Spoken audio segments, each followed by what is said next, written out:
Assalamualaikum warahmatullahi wabarakatuh. Perkenalkan, nama saya Wani Saifuddin, NIM 186220138. Di sini saya ingin membahas atau menjelaskan mengenai mata kuliah metodologi penelitian. Baik, langsung saja. Di sini saya ingin membahas metodologi penelitian, yaitu sistematika usulan penelitian skripsi kuantitatif. Yang pertama membahas latar belakang masalah, yang kedua tinjauan pustaka. Yang pertama saya ingin membahas latar belakang masalah. Latar belakang masalah itu biasanya berisi latar belakang masalah, yang kedua ada identifikasi masalah, yang ketiga ada rumusan masalah, yang keempat ada batasan masalah, dan yang terakhir ada tujuan dan manfaat penelitian. Itu biasanya isian dari latar belakang masalah. Yang kedua ada tinjauan pustaka. Biasanya tinjauan pustaka itu berisi teori atau bisa disebut juga dengan rujukan yang memberikan argumentasi teoritik terhadap konsep-konsep yang menjadi fokus penelitian atau hipotesis kalau misalkan itu ada. Baik, selanjutnya yaitu metodologi atau metode penelitian. Yang pertama ada batasan konsep dan definisi operasional variabel, yaitu biasanya memberikan tolak ukur atau parameter suatu variabel penelitian diukur. Yang kedua ada validitas dan reliabilitas instrumen penelitian. Yang ketiga ada teknik pengumpulan data, yaitu biasanya memberikan penjelasan teknik pengumpulan data yang digunakan. Yang keempat ada populasi, sampel, dan teknik pengembalian sampel. Nah, di situ biasanya memberikan penjelasan yang menjadi satuan populasi, sampel, jumlah populasi dan sampel serta teknik pengambilan sampelnya. Baik, yang kelima ada teknik analisis data. Biasanya memberikan penjelasan teknik analisis atau uji statistik yang digunakan. Nah, perlu diingat bahwa penggunaan teknik analisis data harus konsisten dengan jenis datanya. Selanjutnya sistematika usulan penelitian skripsi kualitatif. Sama seperti sebelumnya, yaitu ada latar belakang masalah, yang kedua ada tinjauan pustaka. Latar belakang masalah itu berisi latar belakang masalah, identifikasi masalah, rumusan masalah dan batasan masalah, serta tujuan dan manfaat penelitian. Sama kayak seperti sebelumnya. Dan yang kedua ada tinjauan pustaka, berisi uraian teori atau rujukan yang memberikan argumentasi teoritik terhadap konsep yang menjadi fokus penelitian hipotesis. Berikutnya ada teori, konsep, dan perumusan hipotesis. Yang pertama saya akan membahas landasan teori.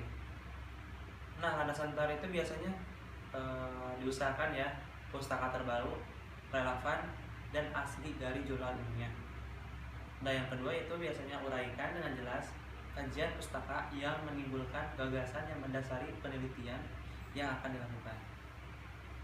Tinjauan pustaka menggunakan teori, temuan, dan bahan lain yang diperoleh dari acuan yang dijadikan landasan untuk penelitian yang diusulkan. Nah, terus uraian tinjauan pustaka menjadi landasan untuk menyusun kerangka atau konsep yang akan digunakan dalam penelitian. Berikutnya yaitu ada tinjauan pustaka yang mengacu pada daftar pustaka. Selanjutnya yaitu membahas mengenai teori, konsep, dan perumusan hipotesis. Yang pertama ada landasan teori. Manfaat dari landasan teori itu biasanya memperdalam pengetahuan tentang bidang yang diteliti, dan yang kedua yaitu mengetahui hasil penelitian yang berhubungan yang sudah pernah dilaksanakan. Yang ketiga yaitu memperjelas masalah penelitian. Baik, berikutnya yaitu penulisan sumber catatan. Nah, biasanya ada format dasar. Format dasar itu termasuk teks. Teks itu nama keluarga pengarang, tahun terbitan. Dan yang kedua ada nama pengarang teks atau tahun terbitan. Itu mengenai penulisan sumber catatan. Baik, berikutnya masih dalam teori konsep dan perumusan hipotesis. Berikutnya ada landasan teori. Yang pertama ada grand teori, yang kedua ada penelitian sebelumnya. Nah, penulisan sumber catatan atau nama belakang, nama tahun. Contohnya misalkan nih, kepemimpinan adalah kegiatan mempengaruhi orang lain agar ikut serta dalam mencapai tujuan umum. Di sini ada Pendan Nel 2008. Yang kedua ada Mayangsari 2002, menunjukkan bahwa kualitas dapat diproyeksikan dengan spesialisasi industri auditor. Itu salah satu contoh dari penulisan sumber catatan atau nama belakang, depan, dan tahun. Baik, materi berikutnya yaitu kerangka konsep. Kerangka konsep itu ada paradigma penelitian, ada juga paradigma sederhana. Nah, paradigma penelitian itu merupakan pola pikir yang menunjukkan hubungan antar variabel yang akan diteliti. Yang kedua, paradigma sederhana yaitu yang menunjukkan pengaruh dan hubungan antara variabel X dan variabel Y. Itu mengenai kerangka konsep. Jadi ada dua macam, yaitu paradigma penelitian. Yang kedua ada paradigma sederhana. Baik, selanjutnya yaitu ada perumusan hipotesis. Hipotesis dapat diartikan sebagai pernyataan statistik tentang parameter populasi. Yang kedua, dalam penelitian, hipotesis diartikan sebagai jawaban sementara terhadap rumusan masalah penelitian. Ada jenis-jenis hipotesis. Yang pertama, tanpa arah. Yang kedua, berarah. Tanpa arah contohnya misalkan kayak gini nih. Kualitas audit mempengaruhi kualitas laporan keuangan. Itu salah satu jenis hipotesis dengan contoh yang tanpa arahnya. Yang kedua itu yang berarah. Contohnya seperti ini. Kualitas audit berpengaruh positif pada kualitas laporan keuangan. Kualitas audit berpengaruh negatif pada kualitas laporan keuangan. Jadi itu gambarannya seperti itu, antara contoh tanpa arah dan yang berarah.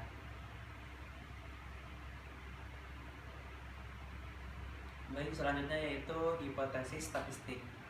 Nah, dalam statistik dan penelitian terdapat dua macam hipotesis, yaitu hipotesis nol dan alternatif. Yang kedua ada statistik. Biasanya hipotesis nol diartikan sebagai tidak adanya perbedaan antara parameter dengan statistik, atau tidak adanya perbedaan antara ukuran populasi dan ukuran sampel. Dengan demikian, hipotesis yang diuji adalah hipotesis nol, karena memang peneliti tidak mengharapkan adanya perbedaan data populasi dengan sampel. Baik, kalau misalkan hipotesis alternatif itu adalah lawannya hipotesis nol, yang berbunyi adanya perbedaan antara dua data populasi dengan data sampel. Penelitian. Hipotesis nol menyatakan tidak ada. Maksudnya tidak ada di sini yaitu tidak adanya hubungan antara satu variabel dengan variabel lain. Yang kedua, tidak adanya perbedaan antara satu variabel atau lebih pada populasi atau sampel yang berbeda, dan tidak adanya perbedaan antara yang diharapkan dengan kenyataan pada satu variabel atau lebih untuk populasi atau sampel yang sama. Yang kedua yaitu ada hipotesis alternatif yang menyatakan adanya perbedaan atau hubungan. Baik, berikutnya ada bentuk perumusan hipotesis. Yang pertama ada hipotesis deskriptif, yaitu hipotesis deskriptif adalah dugaan tentang nilai suatu variabel mandiri atau tidak membuat perbandingan atau hubungan. Sebagai contoh, perumusan masalahnya dari hipotesis deskriptif yaitu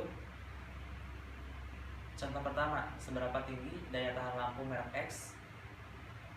Yang kedua, seberapa tinggi produktivitas padi di Kabupaten Klaten. Yang ketiga, berapa lama daya tahan lampu merek A dan B. Itu gambaran contoh dari hipotesis deskriptif. Dari 3 permasalahan di atas, maka rumusan hipotesisnya adalah tadi kan sebagai contoh seberapa tinggi daya tahan lampu merek X. Nah, jawabannya itu daya tahan lampu merek X sama dengan 800 jam. Itu rumusan hipotesisnya. Yang kedua dari poin hipotesis deskriptif yaitu contohnya seberapa tinggi produktivitas padi di Kabupaten Klaten. Nah, maka rumusan hipotesisnya yang kita bisa simpulkan adalah produktivitas di Kabupaten Klaten 8 ton tambahan. Jadi gambaran contoh dari hipotesis deskriptif seperti itu. Baik, berikutnya yaitu ada statistik yang digunakan untuk menguji hipotesis deskriptif. Yaitu biasanya ada jenis atau tingkatan data, yang kedua ada teknik yang digunakan untuk pengujian. Biasanya dari jenis tingkatan data ada nominal, ordinal, menurut interval atau rasio.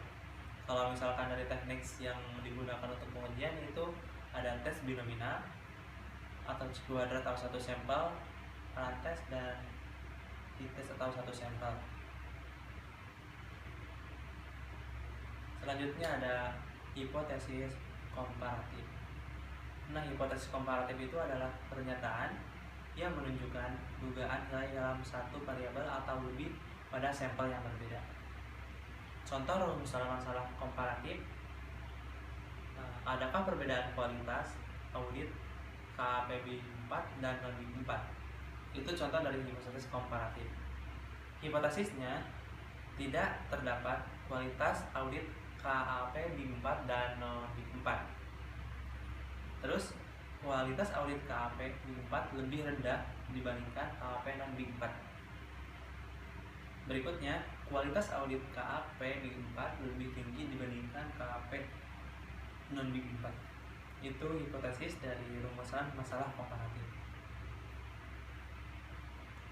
Berikutnya yaitu ada statistik yang digunakan untuk menguji hipotesis komparatif. Biasanya terdapat ada macam data, bentuk komparasi. Komparasi itu ada 2 bagian ya. Yang pertama 2 sampel. 2 sampel itu terdiri dari korelasi dan independen. Yang kedua ada komparatif sampel. Komparatif sampel itu ada 2 bagian, yaitu korelasi sama independen juga. Macam data misalkan interval rasio. Korelasinya ada 2 sampel.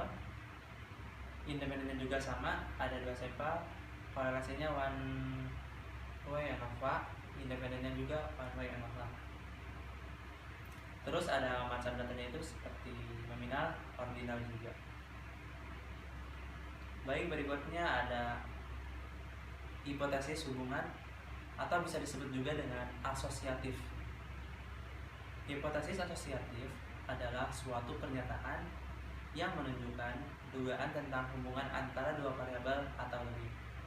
Contoh dari rumusan masalahnya adalah adakah hubungan antara gaya kepemimpinan dengan aktivitas kerja. Rumusan masalahnya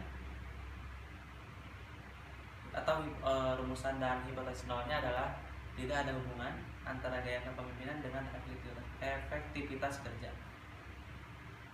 Itu salah satu contoh dari hipotesis asosiatif. Baik, selanjutnya ada statistik yang digunakan untuk menguji hipotesis asosiatif. Ada macam data atau tingkatan data. Yang kedua ada teknik korelasi yang digunakan. Yang pertama dari tingkatan data ada nominal, sama tadi kayak sebelumnya, ordinal, interval, dan rasio.